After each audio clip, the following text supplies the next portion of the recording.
आज सुबह से ही भारत मंडपम का ये मंच एक जीवंत प्लेटफॉर्म बना हुआ है। अभी मेरा आपकी टीम से मिलने का मुझे मौका मिला कुछ मिनट के लिए। ये समिट बहुत विविधता से भरी रही है। अनेक महानुभावों ने इस समिट में रंग भरे हैं। मुझे विश्वास है आप सभी का भी अनुभव बहुत ही अच्छा रहा होगा। इस समिट में बहुत बड़ी संख्या में युवाओं और महिलाओं की उपस्थिति ये अपने आप में शायद उसका यूनिकनेस बन गया है। खासतौर पे हमारी ड्रोन दीदियों ने, लखपति दीदियों ने जो अपने अनुभव साझा किए, जब मैं इन सब एंकर से मिला अभी, मैं देख रहा था इतने उमंग से वो अपना अनुभव बता रही थी। उनके एक एक डायलॉग उनको याद थे। यानी अपने आप में ये बड़ा प्रेरित करने वाला अवसर रहा है। साथियों, ये उस बदलते भारत का प्रतिबिंब है जो हर क्षेत्र में अपनी आवाज बुलंद कर रहा है। इस बदलते भारत का सबसे बड़ा सपना है 2047 तक विकसित भारत।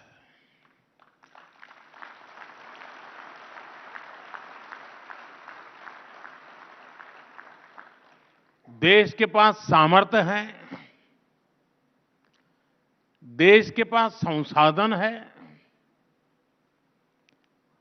और देश के पास इच्छा शक्ति भी है। स्वामी विवेकानंद जी कहते थे, उठो, जागो और तब तक नहीं रुको जब तक अपना लक्ष्य प्राप्त न कर लो। आज वही भावना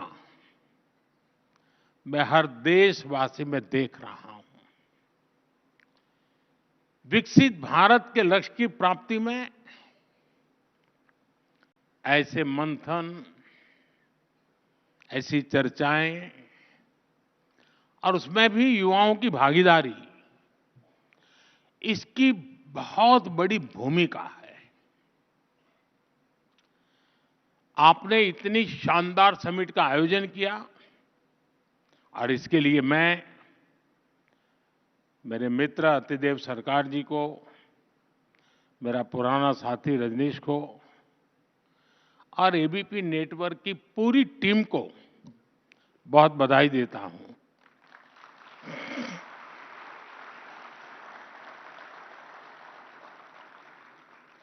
साथियों, आज भारत के लिए एक ऐतिहासिक दिन है। कुछ देर पहले, मैं यहां आने से पूर्व ही मेरी ब्रिटेन के प्रधानमंत्री जी से बात हुई है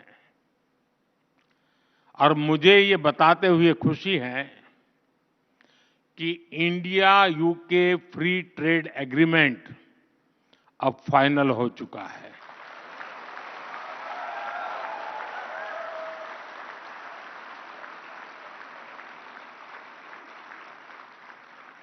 विश्व की दो बड़ी और ओपन मार्केट इकोनॉमी के बीच आपसी व्यापार और आर्थिक सहयोग का यह समझौता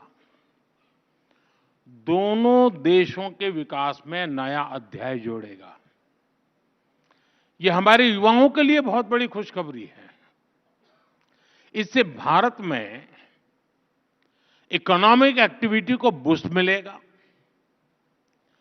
और इंडियन बिजनेसेस और एमएसएमईज के लिए नई अपॉर्चुनिटीज के रास्ते खुलेंगे।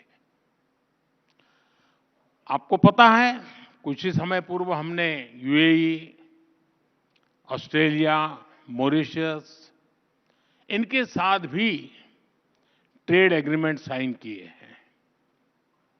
यानी भारत आज सिर्फ रिफॉर्म से नहीं कर रहा, बल्कि दुनिया के साथ एक्टिवली एंगेज करके अपने आप को एक वाइब्रेंट ट्रेड और कॉमर्स हब बना रहा है।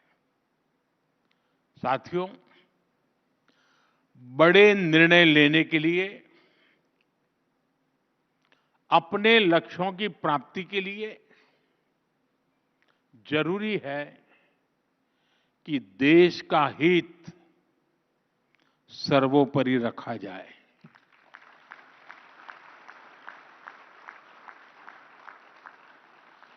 देश के सामर्थ्य पर भरोसा किया जाए। लेकिन दुर्भाग्य से हमारे देश में दशकों तक एक विपरीत धारा बही और देश ने इसका बहुत नुकसान उठाया। एक दौर था जब कोई भी बड़ा फैसला लेने से पहले, कोई बड़ा कदम उठाने से पहले ये सोचा जाता था कि दुनिया क्या सोचेगी, वोट मिलेगा या नहीं मिलेगा, कुर्सी बचेगी कि नहीं बचेगी,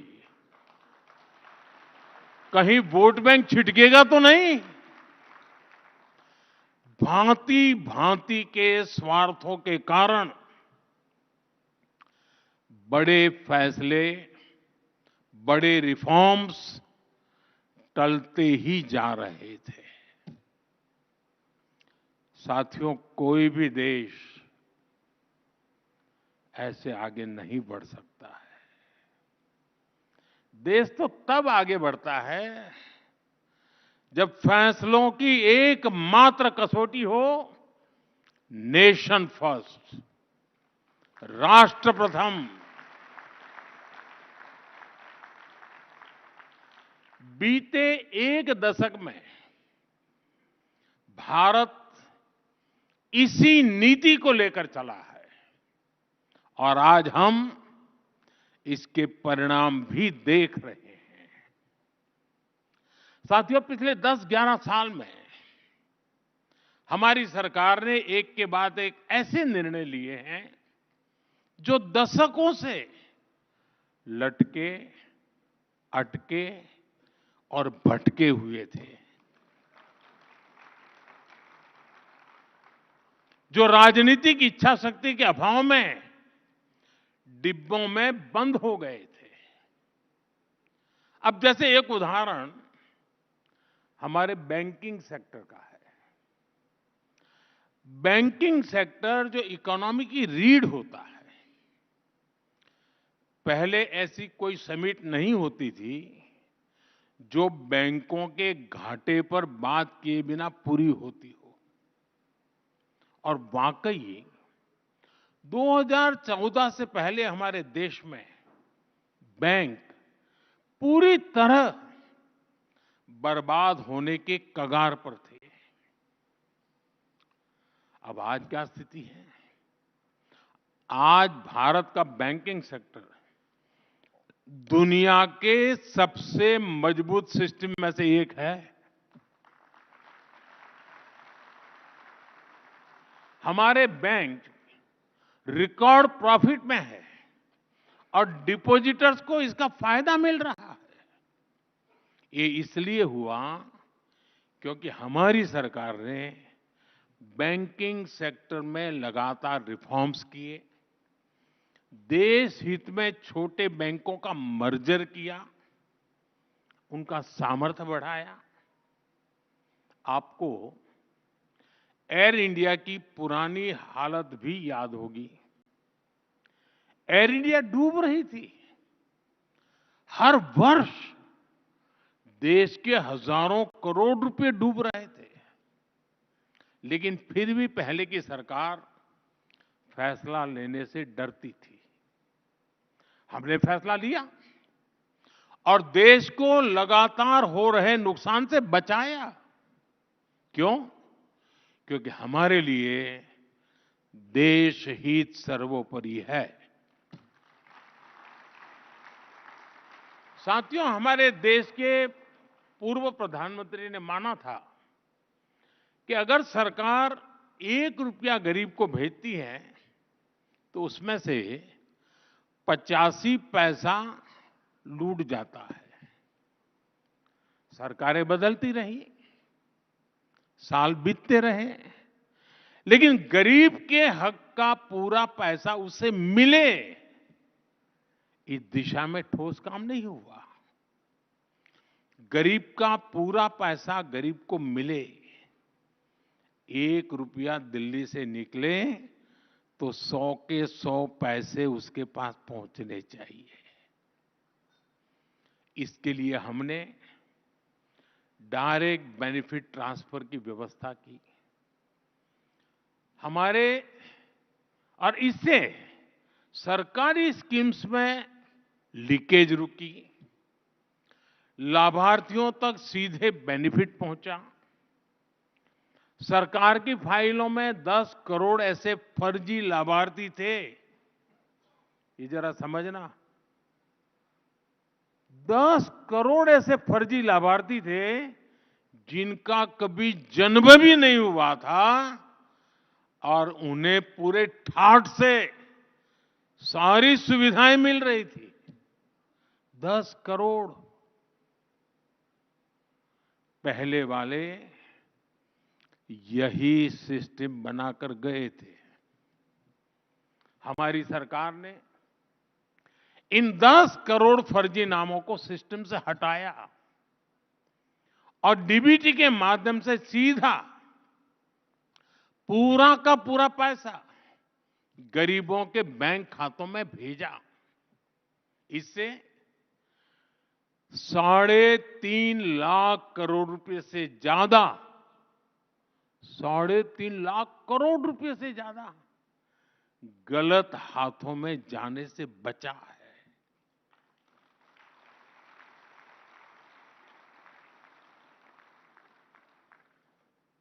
मतलब ये आपका पैसा बचाया है। पैसा आपका बचा, गाली मोदी ने खाई।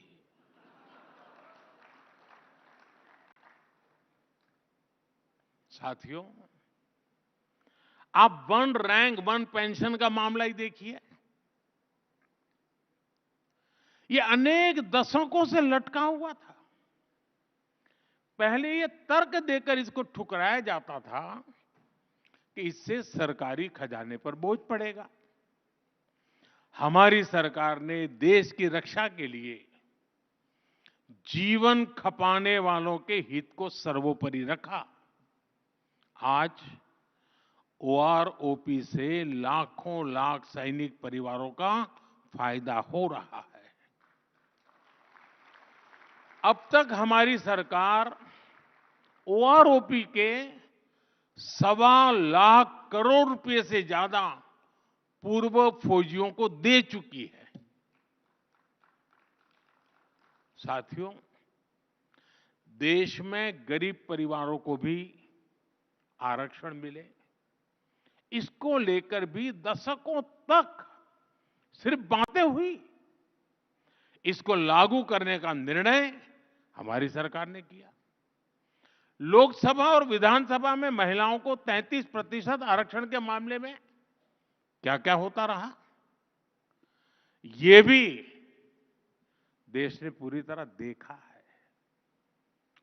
इसके पीछे भी कुछ लोगों का स्वार्थ था, लेकिन राष्ट्र हित में ये जरूरी था।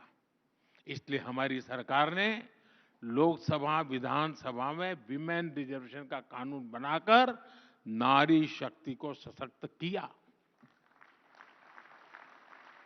साथियों, अतीत में कितने ही ऐसे विषय रहे जिन पर चर्चा करने के लिए ही कोई तैयार नहीं था। डर था कि कहीं वोट बैंक नाराज हो जाए तो। अब जैसे ट्रिपल तलाक का मामला, इससे अनगिनत मुस्लिम बहनों का जीवन बर्बाद हुआ, लेकिन सत्ता में बैठे लोगों को इससे कोई फर्क नहीं पड़ता था। महिलाओं के हित में, मुस्लिम परिवारों के हित में हमारी सरकार ने ट्रिपल तलाक के विरुद्ध कानून बनाया। वक्त कानून में जरूरी सुधार की जरूरत भी अनेक दशकों से महसूस की जा रही थी, लेकिन वोट बैंक को खुश करने के लिए इस नेक काम को भी बदनाम करके रख गया था। अब जाकर वक्फ कानून में वो संशोधन किए गए हैं जो सही मायने में मुस्लिम माताओं बहनों, गरीब मुसलमान, पसमानदा मुसलमानों के काम आएगा। साथियों, एक और बहुत बड़ा काम हुआ है जिसकी चर्चा उतनी नहीं होती। ये काम नदियों से जोड़ने से जुड़ा है। अभी पानी के संबंध में अतिदेव जी ने पूछा क्या करेंगे। दशकों तक हमारी नदियों के पानी को तनाव का, झगड़े का विषय बनाकर रखा गया, लेकिन हमारी सरकार ने राज्य सरकारों के साथ मिलकर नदियों के जोड़ने का एक महाअभियान शुरू किया है। केन बेतवा लिंक परियोजना, पार्वती काली सिंध चंबल लिंक परियोजना, इनसे लाखों किसानों को फायदा होगा। वैसे आजकल तो मीडिया में पानी को लेकर काफी चर्चा चल रही है।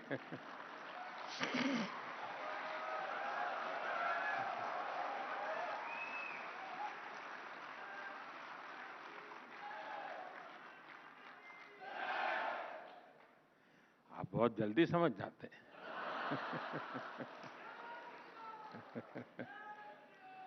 पहले भारत के हक का पानी भी बाहर जा रहा था, अब भारत का पानी भारत के हक में बहेगा,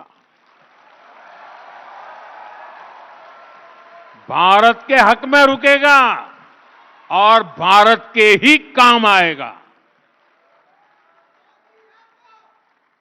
साथियों, अक्सर लोग इस बात को दोहराते हैं कि इतने दशकों बाद संसद की नई इमारत का निर्माण हुआ, लेकिन एक बात पर चर्चा नहीं होती कि दशकों के इंतजार के बाद हमारी सरकार ने ही यहां दिल्ली में डॉक्टर बाबा साहब आंबेडकर नेशनल मेमोरियल भी बनाया। अटल जी की जब सरकार थी उस समय इसकी बात शुरू हुई थी, लेकिन इसके निर्माण का काम भी एक दशक तक लटका रहा। हमारी सरकार ने इसको तो पूरा किया ही, देश और दुनिया में बाबा साहब से जुड़े प्रमुख स्थलों को पंच तीर्थ के रूप में विकसित किया है।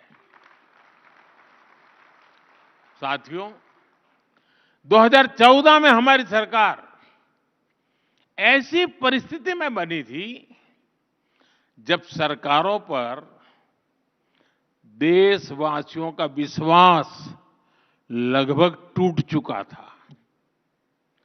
कुछ लोग तो ये सवाल उठाने लगे थे कि क्या हमारे देश में लोकतंत्र और विकास साथ साथ चल सकते हैं। लेकिन आज जब कोई भारत को देखता है तो गर्व से कह सकता है, डेमोक्रेसी कैन डिलीवर। यानी डेमोक्रेसी रिजल्ट दे सकती है। पिछले एक दशक में 25 करोड़ लोग गरीबी से बाहर आए हैं। इससे पूरी दुनिया को यह संदेश मिला है, डेमोक्रेसी कैन डिलीवर। जिन करोड़ों छोटे उद्यमियों को मुद्रा योजना से लोन मिला, उन्हें आज महसूस होता है कि डेमोक्रेसी कैन डिलीवर। हमारे देश में दर्जनों जिलों को पिछड़े होने का ठप्पा लगाकर अपने हाल पर छोड़ दिया गया था। आज जब वही जिले एस्पिरेशनल डिस्ट्रिक्ट बनकर विकास के पैरामीटर्स में अच्छा प्रदर्शन कर रहे हैं, तो स्पष्ट होता है डेमोक्रेसी कैन डिलीवर। यहां बहुत कम लोगों को पता होगा, हमारे देश में ट्राइबल्स में भी ऐसी अति पिछड़ी ट्राइबल जातियां थी जिन तक विकास का लाभ नहीं पहुंच पाया था। आज जब पीएम जनमन योजना से इन जातियों तक सरकारी सुविधा पहुंची है, तो उन्हें भी भरोसा हुआ है कि डेमोक्रेसी कैन डिलीवर। देश का विकास, देश के संसाधन आखिरी व्यक्ति तक बिना किसी भेदभाव पहुंचे, लोकतंत्र का असली अर्थ, असली उद्देश्य यही है और हमारी सरकार यही कर रही है। साथियों, आज एक ऐसे भारत का निर्माण हो रहा है जिसके विकास की गति तेज हो, और वो भारत सोच से, संकल्प से और संवेदना से भी समृद्ध हो। हमने ह्यूमन सेंट्रिक ग्लोबलाइजेशन का वो रास्ता चुना है जहां ग्रोथ सिर्फ बाजार से तय नहीं होगी, लोगों को गरिमा का जीवन मिले, उनके सपने पूरे हो। हमारे लिए ये विकास का बड़ा पैमाना है। हम जीडीपी सेंट्रिक अप्रोच के बजाय जीईपी सेंट्रिक प्रोग्रेस की तरफ बढ़ रहे हैं। और जब मैं जीईपी कहता हूं तो इसका अर्थ है gross empowerment of people, GEP मतलब सबका सशक्तिकरण। जब गरीब को पक्का घर मिलता है तो वो सशक्त होता है, उसका स्वाभिमान बढ़ता है। जब गरीब के घर में शौचालय बनता है तो उसे खुले में शौच के अपमान और पीड़ा से मुक्ति मिलती है। जब आयुष्मान भारत योजना से गरीब को 5 लाख रुपए तक का मुफ्त इलाज मिलता है तो उसके जीवन की बहुत बड़ी चिंता कम होती है। ऐसे अनेक उदाहरण हैं जो संवेदनशील विकास के रास्ते को मजबूत कर रहे हैं, देश की जनता को एम्पावर कर रहे हैं। साथियों, अभी कुछ दिनों पहले सिविल सर्विस डे के दौरान मैंने नागरिक देवो भव इस मंत्र की बात कही थी। यह हमारी सरकार का मूल विचार है। हम जनता में जनार्दन देखने वाले लोग हैं। पहले सरकार में माई बाप कल्चर हावी होता, अब जनता की सेवा की भावना ही उसी को लेकर काम होता है। सरकार खुद नागरिक तक सेवा पहुंचाने की पहल करती है। यहां बहुत से नौजवान साथी हैं। आजकल तो आप हर फॉर्म ऑनलाइन भरते हैं। एक समय था जब अपने ही डॉक्यूमेंट्स को अटेस्ट कराने के लिए सरकारी दफ्तरों के चक्कर काटने पड़ते थे। अब आप वही सारे काम सेल्फ अटेस्ट करके भी कर सकते हैं। साथियों, ऐसी ही पुरानी व्यवस्था सीनियर सिटीजन्स के लिए थी। बुजुर्ग लोगों को हर साल खुद के जीवित होने का प्रमाण देने के लिए अपने पुराने ऑफिस जाना पड़ता था और जाके कहना पड़ता मैं जिंदा हूं, या फिर बैंक में जाकर बताना पड़ता था कि मैं जीवित हूं, मुझे पैसे मिलने चाहिए। हमने इसका समाधान निकाला। अब सीनियर सिटीजन कहीं से भी डिजिटली अपना जीवन प्रमाण पत्र दे सकते हैं। बिजली कनेक्शन लेना हो, पानी का नल लगवाना हो, बिल जमा करना हो, गैस बुक करानी हो और यहां तक कि गैस सिलेंडर की डिलीवरी लेनी हो, उसके लिए भी बार बार कहना पड़ता था। कई लोग छुट्टी लेकर ये सारा काम, नौकरी में तो एक दिन छुट्टी रखनी पड़ती है अपने इन कामों के लिए। अब देश में व्यवस्था बदली है, ऐसे ढेर सारे काम अब ऑनलाइन हो जाते हैं।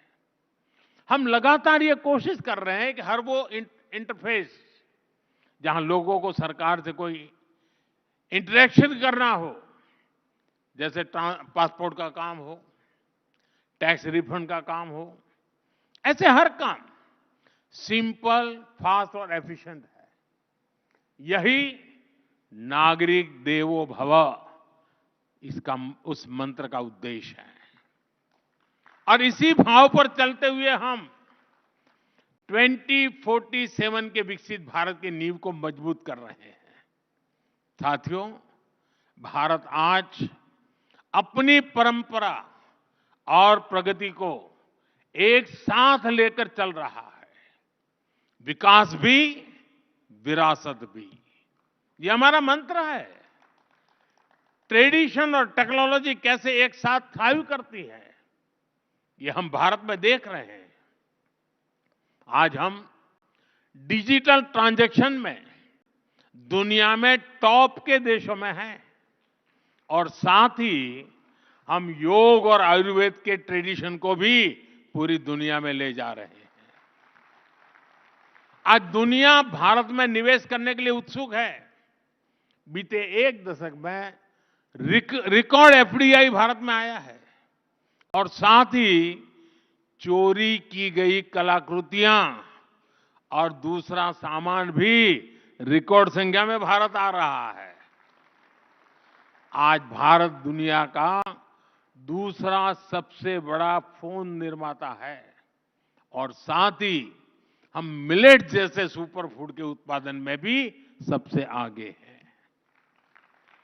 सूर्य मंदिर वाले भारत ने सोलर एनर्जी के प्रोडक्शन में भी 100 गीगावाट की कैपेसिटी हासिल कर ली है। साथियों, प्रगति के लिए जरूरी नहीं है कि हम अपनी संस्कृति या अपनी जड़ों को छोड़ दें। जितनी गहराई से हम अपनी जड़ों से जुड़ेंगे, आधुनिकता के साथ हमारा जुड़ाव भी उतना ही मजबूत होगा। हम हजारों वर्षों की अपनी विरासत को आने वाले हजारों वर्षों के लिए भारत की ताकत बना रहे हैं। साथियों, 2047 तक विकसित भारत की इस यात्रा में हर कदम का अपना महत्व है और कई बार कुछ लोगों को इस बात का अंदाजा भी नहीं होता कि सरकार जो निर्णय आज ले रही है उसका मल्टीप्लायर इफेक्ट कितना बड़ा होगा, कितना दूरगामी होगा। मैं आपको एक ही सेक्टर का, मीडिया और कंटेंट क्रिएशन का उदाहरण दूंगा। आप याद कीजिए, 10 साल पहले जब मैं डिजिटल इंडिया की बात करता था, तब कई लोग बहुत सारी आशंकाएं व्यक्त करते थे। लेकिन आज डिजिटल इंडिया हमारे जीवन का एक सहज हिस्सा हो चुका है।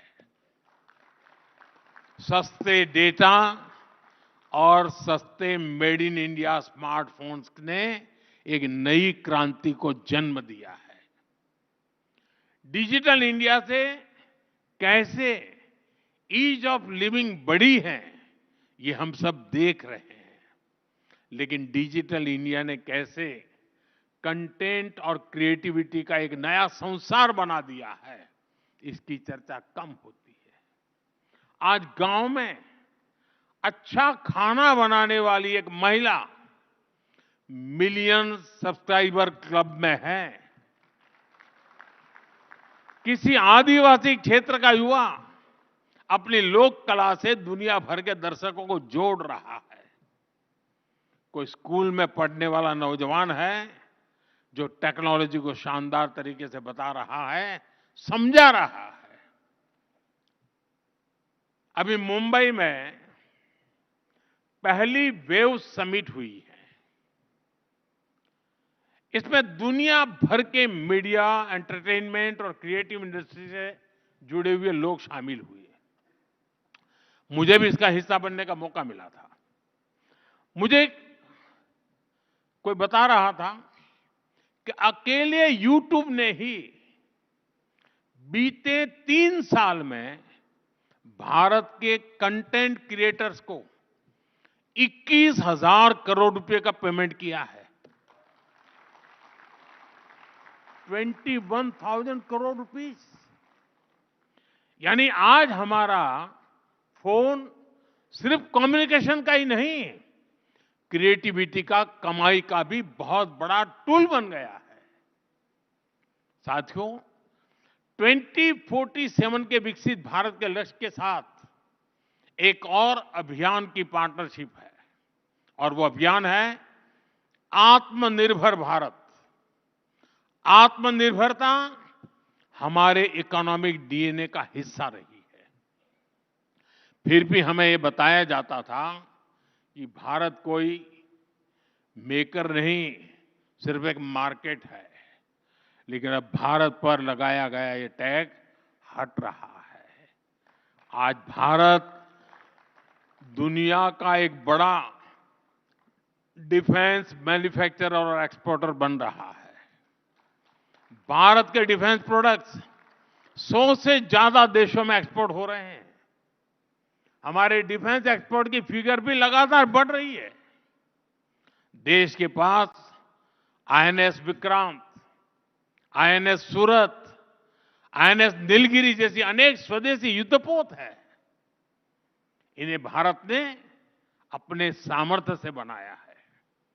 आज भारत अनेक ऐसे सेक्टर्स में भी शानदार काम कर रहा है जो पहले हमारी ताकत नहीं रहे। जैसे इलेक्ट्रॉनिक सेक्टर है। बीते वर्षों में भारत एक बड़ा इलेक्ट्रॉनिक्स एक्सपोर्टर बनकर उभरा है। आज हमारे लोकल प्रोडक्ट्स ग्लोबल हो रहे हैं। हाल में ही एक्सपोर्ट से जुड़े आंकड़े आए हैं। भारत का एक्सपोर्ट बीते वर्ष करीब $825 बिलियन के रिकॉर्ड स्तर पर पहुंच गया है। $825 बिलियन। यानी सिर्फ एक दशक में भारत ने अपना एक्सपोर्ट करीब करीब दोगुना किया है। इसे और गति देने के लिए, नई ऊंचाई पर पहुंचाने के लिए इस साल के बजट में हमने मिशन मैन्युफैक्चरिंग का भी ऐलान किया है।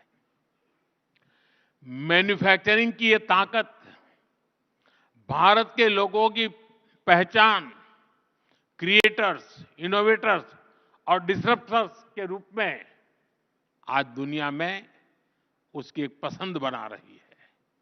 साथियों, ये दशक आने वाली सदियों के लिए भारत की दिशा तय करने वाला है। ये देश का नया भाग्य लिखने का कालखंड है।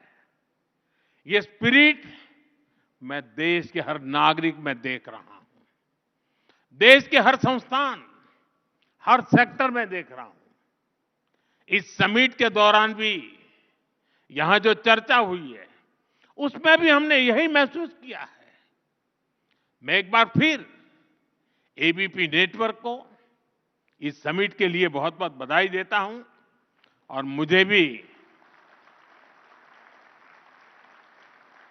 क्योंकि अब देर रात होने वाली है, फिर भी आप इतनी बड़ी तादाद में यहां मौजूद हैं, ये भी अपने आप में उज्जवल भविष्य की निशानी है। –